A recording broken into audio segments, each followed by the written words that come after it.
Once again, welcome back, my dear student of Standard 7th, and today we will going to continue with our fill-up session. And today we are going to cover chapter number 5, 6, 7, 8, and 9.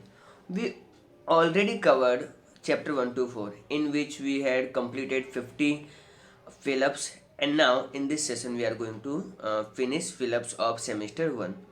So without any delay, let's begin. As you can see on your screen, that 51 number from lesson number 5 is given.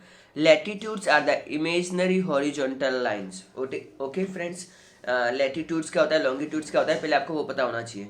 Latitudes means अर्थ के ऊपर ये parallel line, okay, and longitude means straight line like this, okay. So latitude जो होता है वो imaginary horizontal lines होती है, and ये अर्थ पे होती नहीं है, लेकिन हम लोगों ने जस्ट फॉर आवर इन्फॉर्मेशन हमने इसको ड्रॉ किया हुआ है. Okay, the southern hemisphere is below the equator. Equator जो अर्थ के बिल्कुल सेंटर में से जो लाइन पास होती है, दैट इज कॉल्ड इक्वेटर. उसके नीचे वाला जो अर्थ है उसको हम लोग कहेंगे सदर्न हेमिस्फीयर, एंड ऊपर वाले पार्ट को कहेंगे नॉर्दर्न हेमिस्फीयर. ओके, आगे बढ़ते हैं नंबर 53 पे.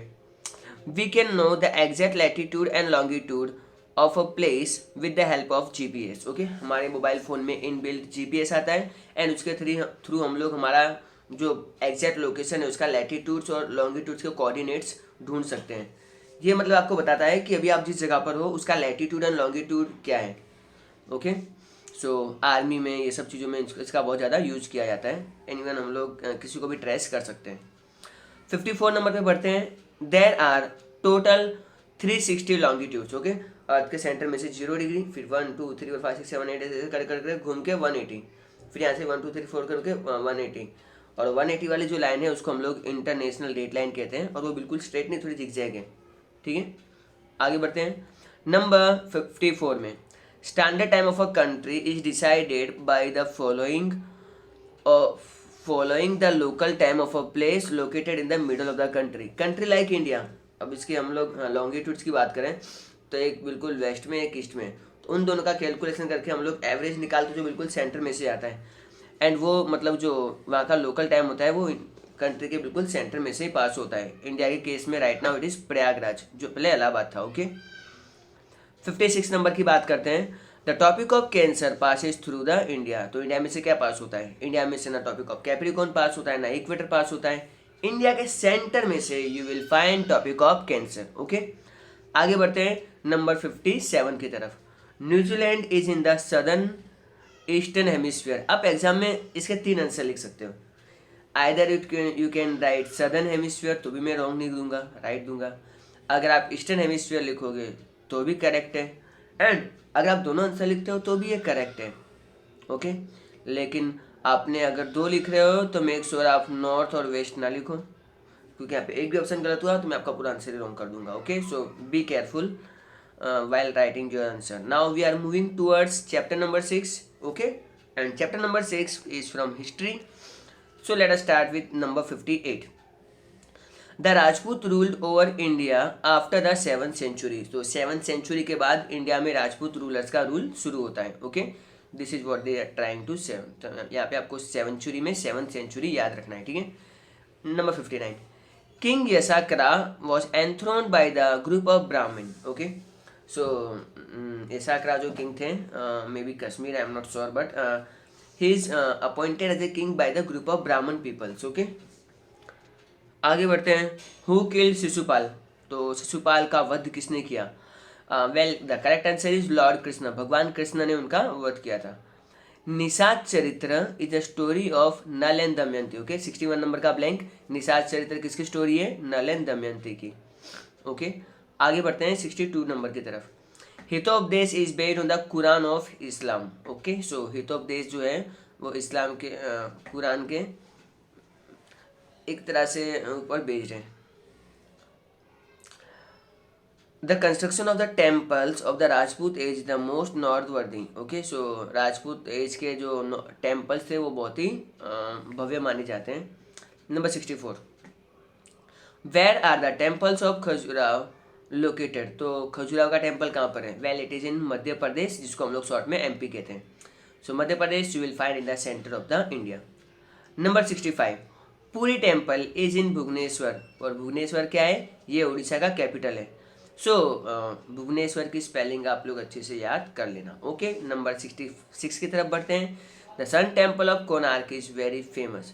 सन टेम्पल ऑफ मोटेरा भी है, बट फेमस कोणार्क वाला है। सो आपको आंसर में कोणार्क लिखना है। अगर आप मोटेरा लिखते हो इन डेट केस में आपका आंसर रॉन्ग नहीं कर सकता, क्योंकि वो भी फेमस है। एनी हाउ, बट आपको अपने आंसर में कोणार्क याद रखना है। आगे बढ़ते हैं।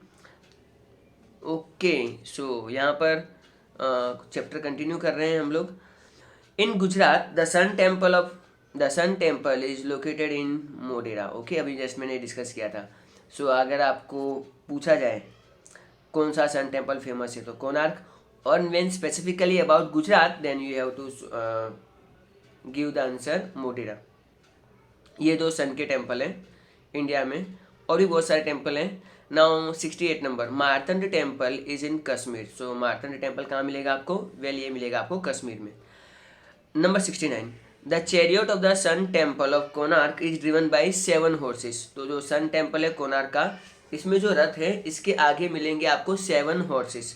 ओके, इफ़ यू सी कोई भी माइथोलॉजिकल सीरियल से आपने देखा होगा, जो सन गॉड आते हैं तो उनके आगे 7 हॉर्सेस आपको मिलेंगे। Okay, now the Kailash temple of Ellora is very grand. Okay, 70 number का ब्लैंक। तो एलोरा का कौन सा टेम्पल बहुत ही भव्य माना जाता है, well it's a Kailash temple, जो भगवान शिव का है। 71 नंबर पे चलते हैं। The beautiful sculpture of the lord Shiva, lord Shiv ही कहेंगे हम तो, lord Shiv is there in the Elephanta caves. Elephanta की गुफाओं में आपको बहुत ही सुंदर भगवान शिव की स्कल्पचर्स देखने को मिलेंगे। ओके, 72 नंबर की तरफ बढ़ते हैं। Meenakshi temple is in Madurai, and ये मदुराई आपको कहाँ मिलेगा, वेल मदुराई मिलेगा आपको तमिलनाडु में। So Meenakshi temple you will find at Madurai. Okay, so आगे बढ़ते हैं नंबर 73 की तरफ। The grand temple of dash of Gujarat was attacked many times. Okay, so Somnath का जो भव्य मंदिर है भगवान शंकर का, इस पे बहुत बार अटैक किया गया है। ठीक है, आगे बढ़ते हैं 74 नंबर की तरफ। 74 नंबर का ब्लैंक से आपसे पूछ रहा है, Mohammad Ghazni attack Somnath in the reign of dash.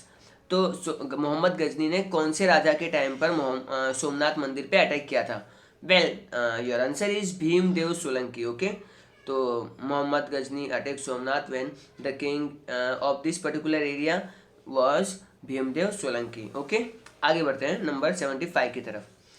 After his defeat Shahabuddin Ghori did not attack India for 12 years. Shahabuddin Ghori जब उन्होंने इंडिया पे अटैक किया और वो बहुत बुरी तरह से हार गए, तो अगले 12 साल तक उन्होंने इंडिया पे कोई अटैक नहीं किया। ओके, शहाबुद्दीन गौरी वो the king of Ghazna. So Shahabuddin Ghori कहाँ के राजा हैं, गजना के राजा हैं। Okay, now we are moving toward chapter number 8, and chapter number 8 में आपको कुछ ब्लैंक दिए हुए। India lies between 8.4 okay 8 degree 4 minute north latitude कहेंगे हम लोग, टू 37.6 डिग्री नॉर्थ। सो आपको ये डिग्री की जगह मैंने ऊपर फुल स्टॉप किया है, बिकॉज आई डोंट नो उसको डिग्री वो कैसे रखते हैं। एनी हाउ मेरा टाइपिंग स्किल थोड़ी अच्छी नहीं है। सो 8.4 ये 37.6 आपको ये दो नंबर याद रखने हैं। नीचे 8 डिग्री होता है, 0 पे तो इक्वेटर होता ही है, 1 2 3 4 ऐसे करके 8 से शुरू होता है इंडिया, और ऊपर सेंटर में से जो टॉपिक ऑफ कैंसर पास होता है डेट इज 23.5, एंड बिल्कुल ऊपर कश्मीर पे आपको मिलेगा 37.6। ओके, आगे बढ़ते हैं नंबर 78 की तरफ। Bay of Bengal is in east of India. तो इंडिया के ईस्ट में आपको मिलेगा बे ऑफ बंगाल, इंडिया के साउथ में मिलेगा आपको, नीचे साउथ की तरफ मिलेगा आपको इंडियन ओशन, इंडिया के वेस्ट में मिलेगा आपको अरेबियन सी। ओके, ये आपको हमेशा याद रखना है from Indian map point of view से। आगे बढ़ते हैं 79 नंबर की तरफ। The Indian ocean is in the south of India. तो अभी जस्ट मैंने आपको बताया। Dash is in the north west of India, Pakistan. देखो ऊपर का डायरेक्शन नॉर्थ होता है, सी ठीक है, एंड ये वाला डायरेक्शन वेस्ट होता है। तो यहाँ पे कौन सा कंट्री इंडिया के मैप में, इफ़ यू विजुअलाइज के यहाँ पे इंडिया का मैप है, तो आपको यहाँ पे मिलेगा Pakistan. Okay, number 81, which state is the most northern part of India. India के बिल्कुल नॉर्थ में आपको कौन सा स्टेट मिलेगा, वेल आपको मिलेगा जम्मू कश्मीर। वेल ये पुरानी बुक है, सो पुरानी बुक के अकॉर्डिंगली जम्मू कश्मीर स्टेट हुआ करता था, but right now you will find Ladakh a union territory. Okay, आगे बढ़ते हैं question number 82, the southern most point of India is Kanyakumari. आपको बिल्कुल इंडिया के नीचे, बिल्कुल साउथ में, सबसे लास्ट में कौन सी जगह मिलेगी? Well it's a Kanyakumari. Okay, and यहाँ पे रविंद्रनाथ टैगोर की एक बहुत जगह भी है देखने लायक। सो मैं सब कुछ बताऊंगा नहीं, आप लोग खुद से ढूंढिएगा। Okay, what is the north south distance of India?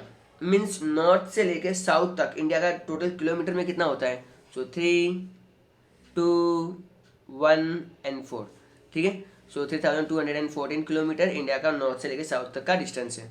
The northern most range of the mountains toward the China is called greater Himalayas. Okay, so 84 number का ब्लैंक आपसे पूछ रहा है कि जो चाइना के बॉर्डर से हमारे जो माउंटेन्स अटैच होते हैं हिमालयस के, उसे हम क्या कहेंगे? उसे हम लोग कहेंगे ग्रेटर हिमालयस। बहुत ऊंचे ऊंचे माउंटेन्स हैं। Okay, and Indian Chinese soldiers में अभी आजकल बहुत ही मगजमारी भी चल रही है। Anyhow that is a different thing. Right now we are to focus on the next topic, that is Phillips number 85. The northern part of the central and the Deccan plateau is called the Malwa Plateau. Okay, India के centre में, और अगर थोड़ा आप south की तरफ जाओगे somewhere in Madhya प्रदेश, तो आपको मिलेगा Malwa plateau. Okay, Lakshadweep islands are in the Arabian sea. तो लक्षद्वीप के आइलैंड्स आपको कहाँ मिलेंगे? केरला के साइड में, और वो होता है Arabian sea. Now we are going to discuss chapter number 8 fill ups. ज़्यादा नहीं है, सिर्फ मैंने 5 लिए हैं। बलबन एक रूलर था, ruled for 20 years. Okay, so Balban जो था उसने 20 ईयर्स तक रूल किया। King Didda ruled over Kashmir. Okay, so एक रानी थी दिद्धा राम की, एंड उन्होंने रूल किया था at Kashmir.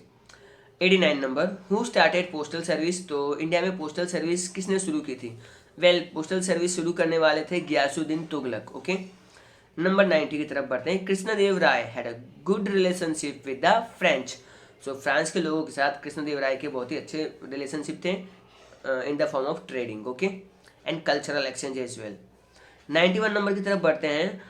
Babar was the emperor of Afghan. तो अफगान का राजा था बाबर, जिसने बाद में इंडिया पे अटैक किया एंड मुगल डायनेस्टी इस्टेब्लिश की। ठीक है, last chapter of the semester 1, 92 number, MLA जिसको हम लोग कहेंगे member of legislative assemblies are chosen through election.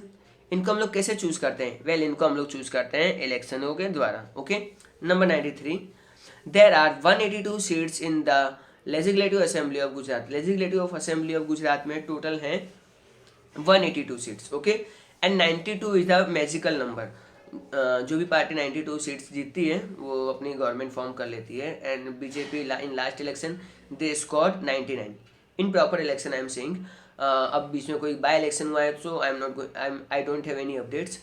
So and ये सेम 182 नंबर आपको ये भी याद रखना है, जो स्टैचू ऑफ यूनिटी है सरदार सरोवर डैम के पास, जो एक बड़ी मूर्ति है सरदार वल्लभ भाई पटेल की, उसकी हाइट, उनकी हाइट भी 182 मीटर्स ही है। ओके, नंबर 94 की तरफ बढ़ते हैं। The legislative assembly of Gujarat is in Gandhinagar. So Gujarat की लेजिस्लेटिव असेंबली कहाँ मिलेगी आपको? कैपिटल ऑफ गुजरात गांधीनगर में। ओके, ज़्यादातर जो लेजिस्लेटिव असेंबली होती हैं स्टेट्स की, वो उनके कैपिटल में ही होती हैं, कुछ रेयर केसेस में अलग अलग हो जाती हैं। There are 66 subject in the state list. तो स्टेट लिस्ट में आपको मिलेंगे 66 सब्जेक्ट्स। मीन्स इतनी जो एरिया है वो स्टेट गवर्नमेंट ही से कंट्रोल करेगी। आज का आखिरी फिलिप्स। ओके, जो है a bill become a law only after the governor sign it. State में सबसे बड़े हेड होते हैं गवर्नर। जब तक गवर्नर साइन नहीं करेंगे कोई भी बिल कानून नहीं बनेगा। ओके, हम लोग नेक्स्ट लेक्चर में ये डिस्कस करेंगे। आई थिंक मेरे शर्ट का कलर भी मैच कर रहा है। एनी हाउ, ट्रू और फॉल्स, बट एज सच आज हमने कुछ ज़्यादा ही डिस्कस किया है। So this is the end of this video. Thanks for listening me, and as always god bless you all. Bye everyone.